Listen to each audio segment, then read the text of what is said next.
you like my new apron? My girlfriend Marge gave it to me to wear on the show today. Thanks for coming into my kitchen to veg with Lisa. I'm Lisa and that's Glory, and today I'm going to make spinach stuffed mushrooms.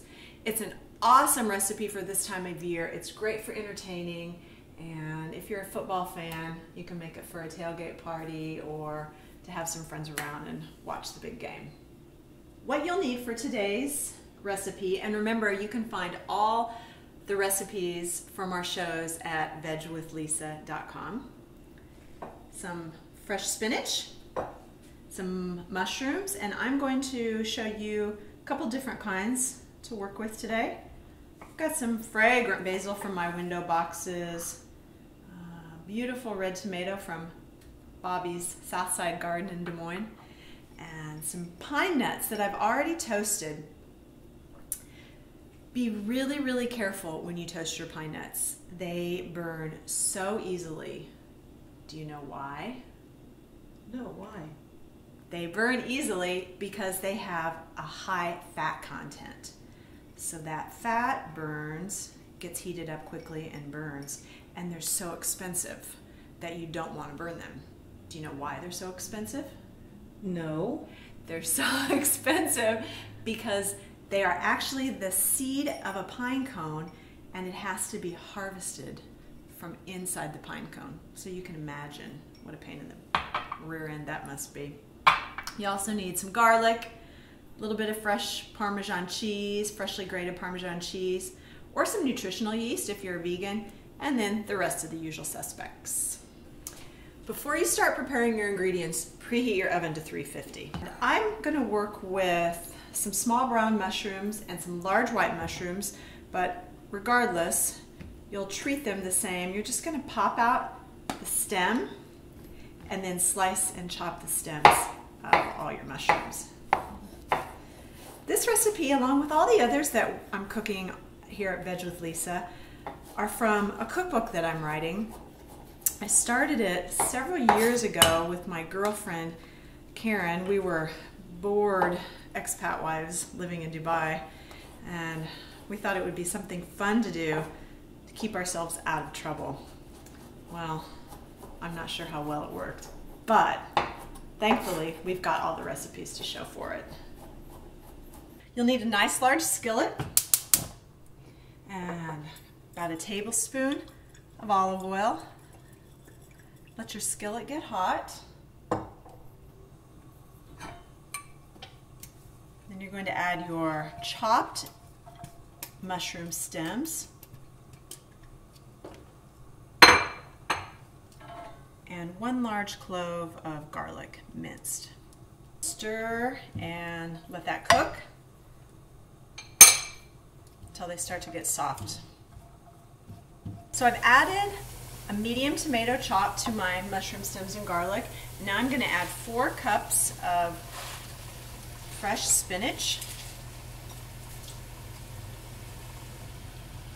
I'm going to add about 1/4 teaspoon of salt. You can add more to taste later. 1/4 cup of pine nuts.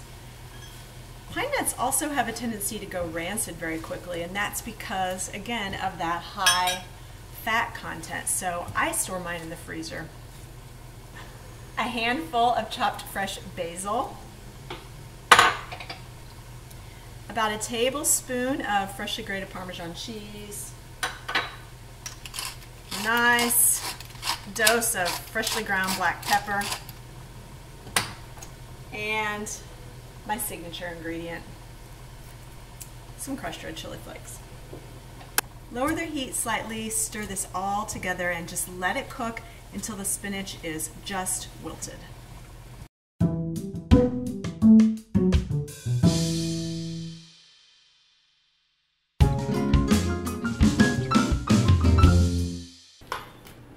As a bonus, I'm going to give just a teeny sprinkle of nutmeg to our spinach mixture. You can see I cooked it just until it's wilted. The spinach is nice and bright green still.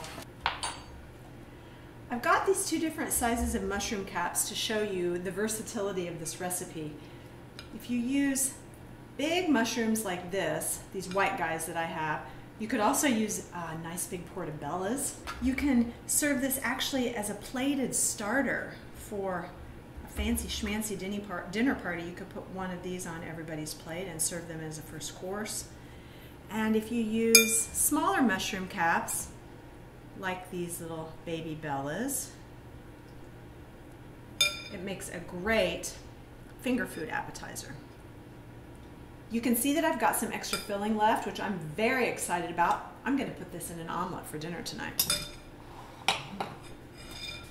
Sprinkle the mushrooms with a little extra Parmesan cheese or nutritional yeast if you're vegan. Nutritional yeast is just a vegan ingredient that's often used in place of Parmesan cheese. It's really tasty. I've never tried it. All right, now I'm going to pop them in the oven for 15 to 20 minutes until they're nice and tender and the cheese melts. Glory chose a brown ale. She chose it because of its nuttiness and earthy qualities. Oh my goodness. Wow, that color is beautiful. It reminds me of a hazelnut. This beer has chocolate and smoked malts, so Gloria is thinking that the depth of the flavors will go really nice with the earthiness of the mushrooms and the spinach filling. All right. I just want to try the beer first. Mmm. Nice one. Let's give our mushroom a taste.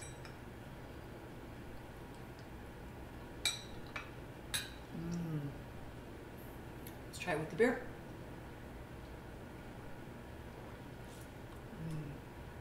Was that right? You were right. Debbie and Ryan down at the Cellar Rat helped us choose a nice red to go with our mushrooms. This wine is a Morellino. It's from Tuscany in Italy, and it's a blend of grapes. Morellino is a regional name for Sangiovese, and this wine is 85% Sangiovese. Nice and light, bit of fruit. Their suggestion was this wine is going to be a bit earthy to match the mushrooms, but not too earthy to overpower them. So I can't wait to try it.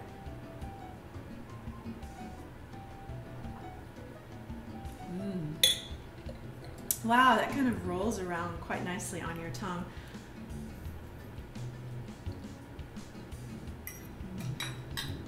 Bon appetito.